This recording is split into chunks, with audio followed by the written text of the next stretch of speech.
Mboso keba na yo. Yo mboso keba na yo. Mboso keba na yo bozo bolingi kosala. Nzala nzoko asalaki meme bozoba. Yo lingi kosala meme bozoba. Bolingi kozwa seni en otage. Organe oyo babengami seni ezali ya bapai politique te. Akuya basali en 2006, 2011, 2018. Cette fois-ci, papa, Lissou, Nicolas Lissou. Moto Kokena, ça passe à terre. Ce qui va concerner, je vous le dis, mais c'est tout le monde, mais c'est Kabila qui m'a mboka on a mbango. Pas politicien. Bazo qui est na seni ko salani. 6 personnes bazo utana société civile. Toyebi bango malamu. Ba pasteur ba teki mboka oyo bandakala. À part l'église catholique moto toyebi moto lokola le message nganga nzambe ya solo ya sage oyo akoki koteka Kongo te c'est mosengo mais bon mususu nyonso wana ba église de réveil nyonso wana nani abungi ke bango ne ba oteka mboko bazo pambola sika nzambe alakeli mabe mais c'est Chilombo ayebi ete akomo ba Congolais ayebi ete Congolais konyo kwama na fraction ya Kabila oyo asalaki Chilombo pa koti yango Kabila lobaka na ba occidentaux Kabila boyaji ko cette élection alors bina ba occidentaux bino boko ka démocratie na Congo bino ne boko makalu mumba pour démocratie résister na Congo te leo siko bino bolingi bon ka élection ndele balobaki na mais c'est Hippolyte Kanambe Kabila papa au organiser élection biso moko ba congolais moto nyonso ayebi ke bato bazo sila na est ezali mapinga ya Rwanda na ya Uganda nde bazo silisa bato na est ndeko Félix ayebi yango malamu a signé état de siège. Au signé état de siège à Signaki, Motonyon soit pesi FRDC Longonya à Kenda Bengana Baini. N'étendant à Congo Bakenda.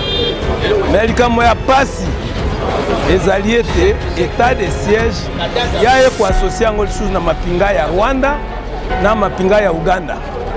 Le Congo c'est pour les Congolais. Congo est comme un individu qui a Congo en otage. Et puis de plus, Congo est comme un Kabila Hippolyte. Et que Congo est comme en otage et comme un Kabila. Ce qui est un moto, attention, il y a la moto, il y a moto. Il y a l'Uvuno.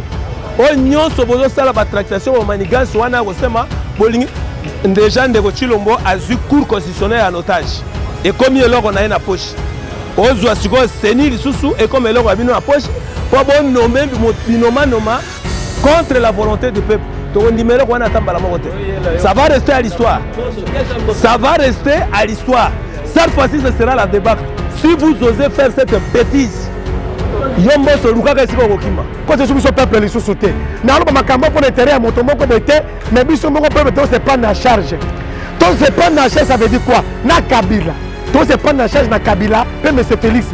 To dipte bato en dehors mboka na biso. Ba occuper mboka na biso. Ba zuba poste clé, ba simbisi yango, ba uta libanda ya mboka. Ba ko simba yango. To ko dimate ke loi lutundule le kana parlement, ba adopter yango, Sénat pe ndima yango, pour que lobby Kabila dans mesure du Congo Congo.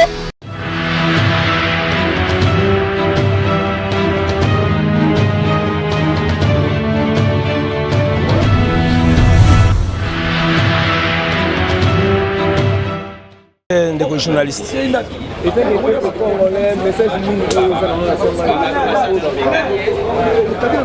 Message na kokiko zala nango na ngonga oyo ezali surtout pour la multiplication ya liwa to ya massacre oyo ezali kokoba kosalema na est moto nyonso ayebi communauté internationale dans l'ensemble ONU, communauté européenne ou bien Union européenne, ezala lisanga ya Afrika, biso moko ba Congolais, moto nyonso ayebi ke bato bazo sila na est, ezali mapinga ya Rwanda na ya Uganda nde bazo silisa bato na est.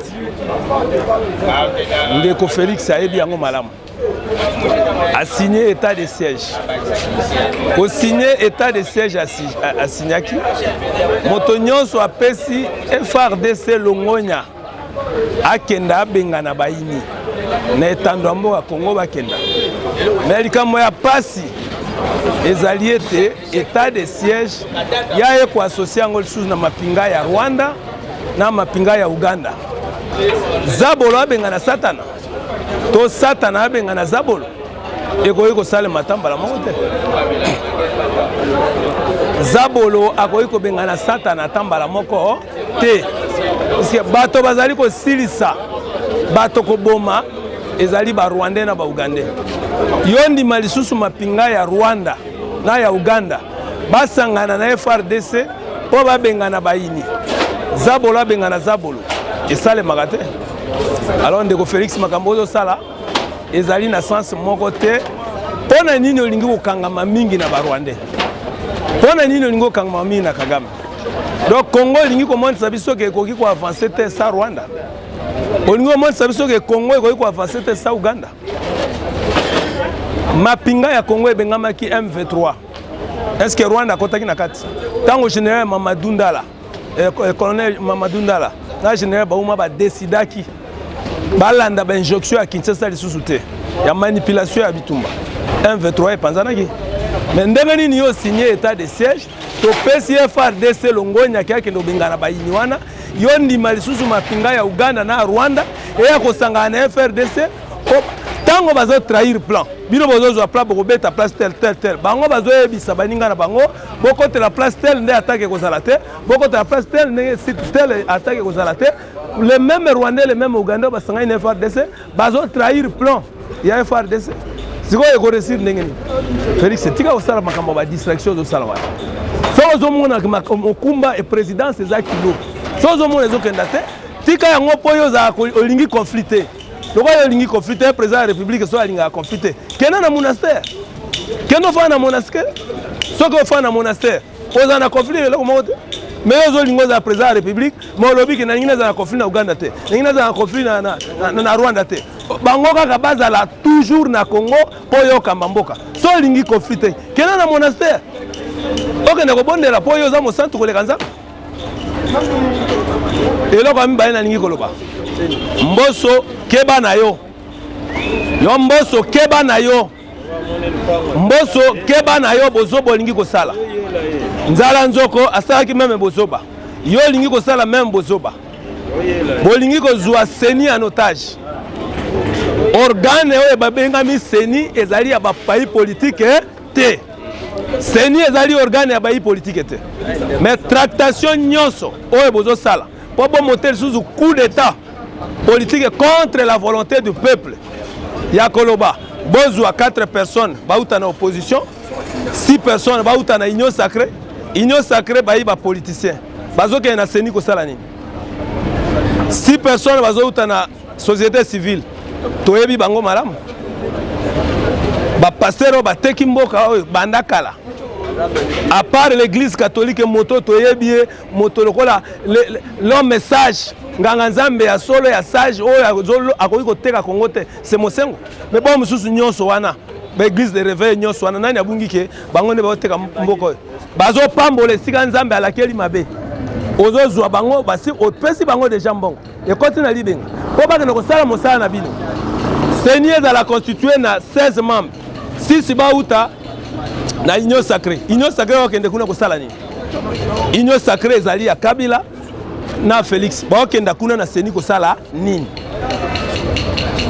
société civile toyebi ba pasteur bolengeli po bokotsa bangwana toyebi bango 4 membres ya parti ya nini ya opposition bazokenda kuna kosala nini avant Seni efanda esengeli réforme donc consensus ya malamu esale mabai politique so bozokanisa ke bokosala politique wana sans que Martin Fayulu azala ça que Mozito azala, ça que la population ya mboka Congo bazala informé, ça que l'église oyo bazali na conscience ya kozanga ko trahir peuple bazala. Bino boko monter loko na bino wana na ndenge liboma na bino ezotinda bino na mbala ezali luvuno. Manyanga quel 20 mbala oyo, manyanga luvuno. O nyonso bozo sala ba tractation ba manigance wana ko sema bolingi déjà Ndeko Chilombo a eu cours constitutionnel en otage. Et comme il est là, on a une poche. ozwa sikoyo seni lisusu ekoma eloko ya bino na poche mpo bonome binomanoma contre la volonté du peuple. Tokondima eloko wana ata mbala moko te. Ça va rester à l'histoire. Ça va rester à l'histoire.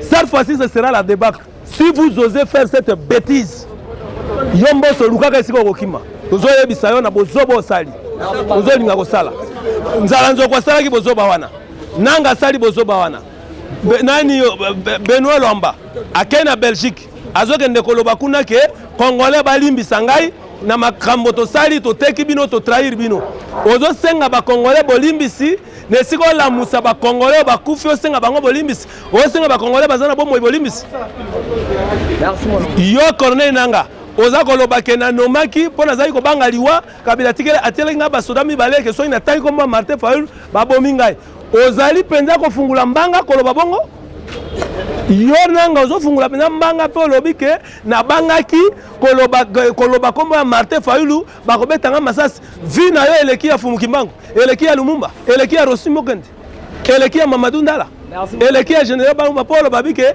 ofungula mpenza mbanga olobi ke nabangaki liwa. Alors bon mekali susu ko sala bozoba na turote tozana bino kungu serré. Ça va rester à l'histoire soko bomeki ko sala bozoba wana. Ndeko nanga e papa journaliste. Na ko tesa ndeko na boye. Au moni dossier ya Bokechu bomeka ko tanga kombo ya Aigle te.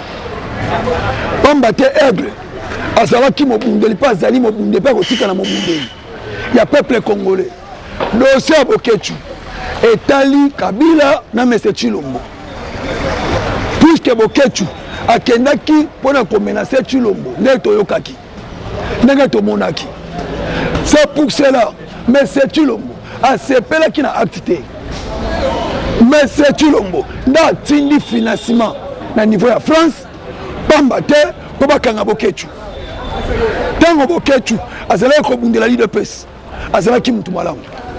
Tango Bokechu amoni ete ke makambo tolukaki na Kongo esalami te abandi kobundisa Chilombo nde yango Chilombo a négocié na Macron koloba ete bokanga wa yango amona kota boloko me bakotanga kombo ya Aigle ya dossier na lolenge kani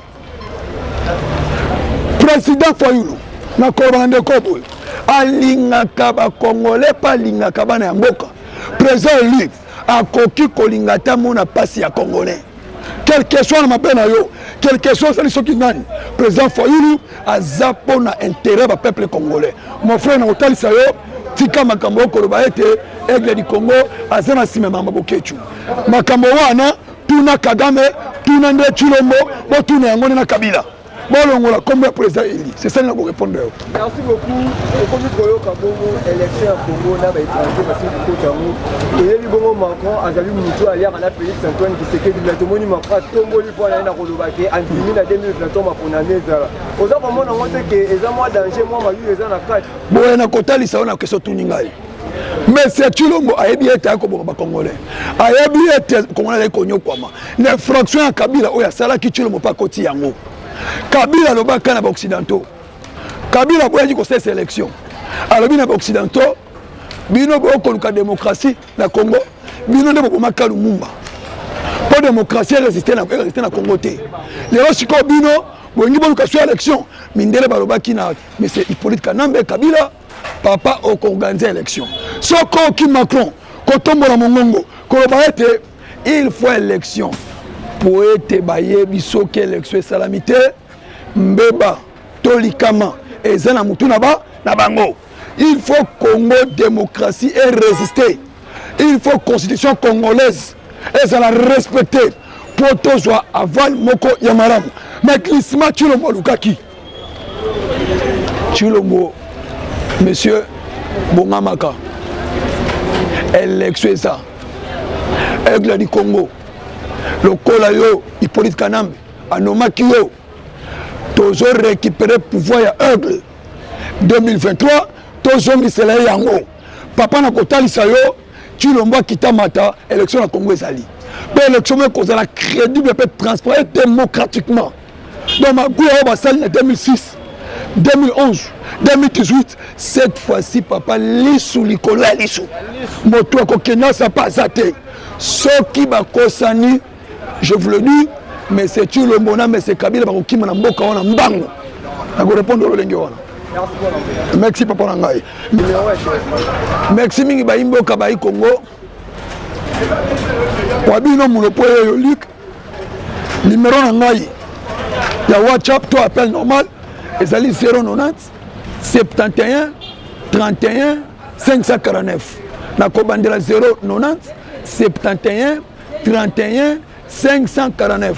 Soko benga na WhatsApp, ton appel normal, au cochon na numéro wana. 2 minutes. Mbote papa journaliste. Merci pour la motuna. Na ina pesa message moko na ba congolais.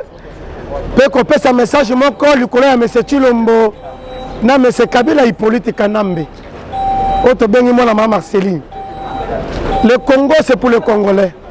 Congo est comme un individu qui bazwa Congo en otage. Et puis de plus, Congo est comme un Kabila Hippolyte. Et que Congo est comme en otage et comme un Kabila. Ce qui est un moto, soit la moto, la moto. Et ils ont un avantage à Kabila, un avantage à M. Tshilombo. Donc ils ont protégé Kabila, ils ont protégé Kabila ma coquille, dans ma maison en 2023, pour que Kabila engagement sur le Congolais congolais. Tout le monde est sur le commandant Ngolate. C'est ni plus ou moins 13 membres. Les loyaux, Kabila Sali semble à cause de la opposition. Oh, Félix a une majorité. Dans le Kouta, le lenga le Kouta, Batomi Balé, Batatomi Malo. Mon côté dans 60 ans, mon côté dans 50 ans. Batatomi Balé, le Kouta. Basa lui comprend pas quoi ça peuple congolais. Yango tolobi boye. Tant qu'on ça c'est le cas qui papa. To timbeli bino to tili sur le Corée à l'issue. Le Corée bande ko kolobao. Beaucoup de sous peuple les sous-sauté. Na lo makambo pour l'intérêt à moto moko boité, mais biso moko peuple to se prendre en charge. To se prendre en charge ça veut dire quoi? Na Kabila. To se prendre en charge na Kabila, pe monsieur Félix. To tia bato ande ya mboka na biso. Ba occuper mboka na biso. Ba zuba poste clé, ba simbisi yango, ba uta libanda ya mboka. Ba ko simba yango. To ko dimateke loi lutundula le kana parlement, ba adopter yango, Sénat pe ndima yango, pour que lobby Kabila dans mesure du Congo Congo. Atia sur mon conjo, Koruta na makanisi na yemoko, au peuple a tete. 2006, tu as voté ton Timoto.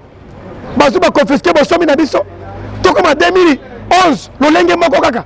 Tu comme en 2018, tu as voté moto moko boye na comme un aigle. Tu as voté comme il faut.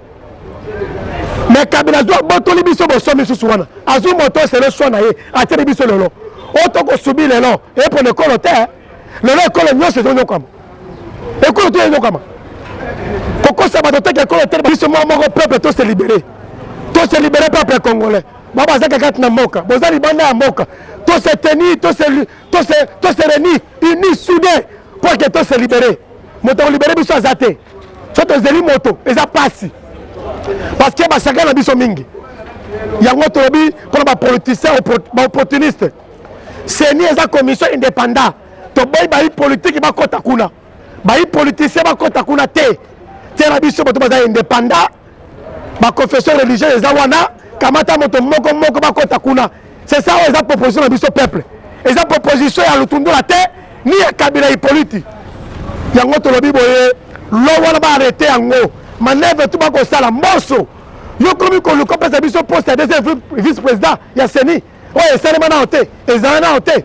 On va créer les biso poste biso. Les terrains. Deuxième vice-président mo ta publier résultat élection. Tolobi NON Mbosso. Yona patron na yom, mais c'est Tshilombo. Ceux qui vont que monter pour la mboko, bon mais quelqu'un oser ko adopter l'oana. Ya lutundula. Boko mona face bien à peuple. Moto libéré bisoté, biso mo peuple se prendre en charge. Yango na pesi longonya na ba congolais tout biska balandi ngai, o bazaka kat na mboka, na libanda ya mboka. To se réunir soudé pour que to se libérer. Moto libéré biso azate. To zeli trop, to besti bambele belé. Qui me yete, bosomi yete, biso mo peuple se prendre en charge. Yango ba diaspora, ba yi wa zakat kat na mboka, bo ba lingi bazwa biso numéro na biso ya WhatsApp yango yo, eza 097 066 41 08. 097 066 41 08. Na benga na kombo ya ndeko trésor lola, bo ba lingi bazwa biso à travers numéro wana, komela biso pesa makanisi na yo na banza to yesu na ebele ya koloba. Merci beaucoup.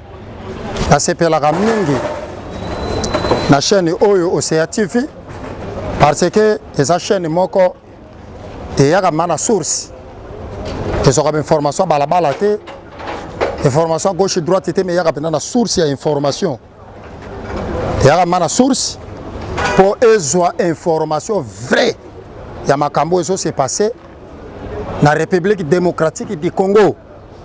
Yango na sepela pena no Océa TV soboye sur place yango esungaka mabiso to loba po ezala ba diaspora ezala ba congomani baza sur place na mboka bango nyonso balanda ayoka basala bien informé yakoloba na mokuse saboye biso ba congolais tonyokwa mingi to souffrir to moni pasi pendant tamulayi na loba ke loko chaque fois que Tshilombo na Kabila na 2023 bakoleli mama na libabe c'est-à-dire babeti mutu na kayasi na libanga.